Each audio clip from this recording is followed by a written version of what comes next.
Ito yung fruiting bag. Kaya lang, dry na, kulang sa tubig. Oo, ay, parang namatay, dahil sa init, ano? Ito,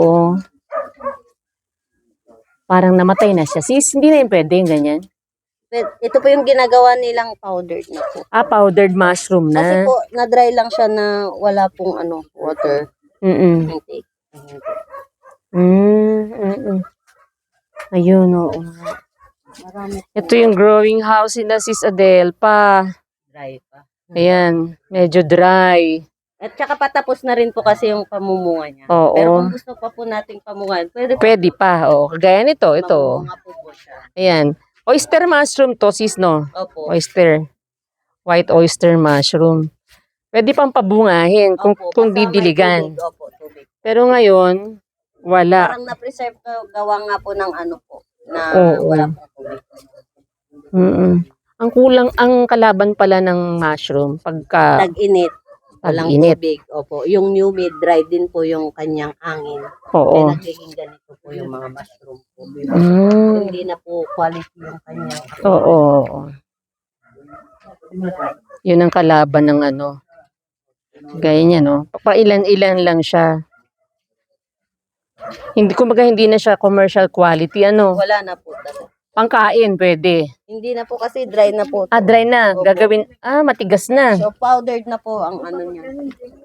Ipa-powder na lang. Mas maganda po i-powder na lang. Para may soup. Or mga pancakes. Pwede pong pancake. Barquillos. Yung barquillos po. Yun. Mushroom ba yun? Opo, pwede pong mushroom. Gawing mushroom. Yung powder po. Oo. Yan o. Yan o. Oo nga, matigas. Matigas na siya. Matigas po yan dito sa harap niya. Pero kung dito po, malambot pa po. May nag-hold pa siya ng moisture. Oo. Ayan, gabi po kasi dito, kaya naka-flashlight kami. Nabutan na ng gabi. Nabutan na kami ng gabi. Ayan. Ayan na, ganun. Pinapowder na lang to. Saka malalaman mo po na old na po yung fruiting bag if na po siya. And po, lightweight na po siya. Oo. Kasi kung ready to, po siya? Mabigat. Mabigat po siya. Pero pagka, magaan na siya, ibig sabihin, tuyo na kasi, Na niya rin, naibubungan na niya yung nutrient. Oo. Ayan, ang dami rin ito, Yan, talagang kinulang lang sa tubig. Kinulang sa tubig. Marami siyang bunga kung papabungay. Pero, yung kanyang survival rate po. Mahina na. Kaya yan, liitan, ito. Parang maliit lang siya. Maliit na.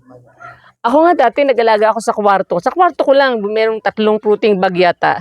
Natutuwa ako, araw-araw tinitingnan ko. Hindi na yun siya araw-araw. Araw-araw kasi may lumilitaw na mga maliliit. Opo. Nakakatuwa. May mga siya. Kaya niya pa po. May dry. Oo, kaya pa niyang mabuhay. Ayan, kaya pa yan Kaya pa niyang mamuha. Kaya pa, Yung kaya lang, tuyot nga siya dried. Dried siya, yan. Matigas na. Kulang sa tubig. Tapos yun, flooring.